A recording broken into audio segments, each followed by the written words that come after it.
Darlleniad o 2 Corinthiaid. Dyma tryswr mae'n Duw wedi rhoi i ni. Mae'n cael a gario gynon ni'n sy'n ddim byd ond llestri pridd.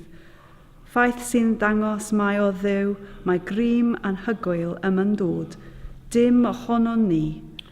Fod trafferthion yn gwasgu o bob cyfeiriad, dyn ni ddim wedi cael ei llethu'n llwyr. Dyn ni ansicr weithiau, ond heb anobeithio, yn cael ein erlyd.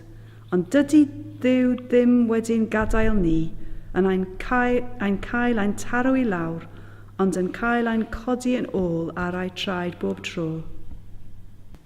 Disg ni arglwydd Dionys, i gwasanaethu di fel yr haeddi, i roddi heb gyfri'r cost, i frwydro heb ystyried y clwyfau, i weithio heb geisio gyffwystro, i lafurio heb ddisgwyl gwobr, ond yn unig gwybod ein bod yn gwneud y ewyllus di trwy Iesu Grist ein harglwydd.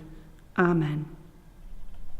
Arglwydd roddwr bywyd, y mae'r ysbryd glân yn tarddu yn dy eglwys, trwy ddoniau'r ysbryd hwnnw, galluoga ni i fyw efengil Crist, a gwana ni'n addawddus i cyflwyni dy ewyllus, mwyn i ni rannu a greadigaeth gyfan, llawenydd y bywyd tragwyddol, trwy Iesu Grist ein harglwydd sy'n fyw ac yn teyrnasu gyda thi, yn un dod yr ysbryd glân, yn un Duw, yn awr ac am byth.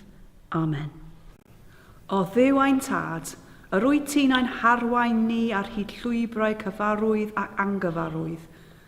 Disg dy eglwys yn ein esgobaeth Tyddewi, i fyw newyddion da i roddwydd i ni yn Iesu Grist ein harglwydd a'n gwiredwr. Gwna ni'n oleuni yn dy fyd di ac a gyfoga ni i fod yn partneriaid yn dy genhedlaeth di, fel y bydd eraill yn dod o hyd i'r ffordd at y ti. Amen. Ein tad yn y nefoedd, sancteiddio dy enw, deleg dy deyrnas, gwynela dy ewyllus ar y ddaiar fel yn y nef. Dyro i ni heddiw ein bara beunyddiol, a maddau i ni ein tryseddau, fel yr ni wedi maddau i rai o dryseddodd yn ein herbyn. Y ffaid yn dwy'n i brawf, ond gwared ni rhag yr un drwg. Oherwydd a'i ddod ti yw'r deyrnas, a'r gallu, a'r gogoniant am byth. Amen.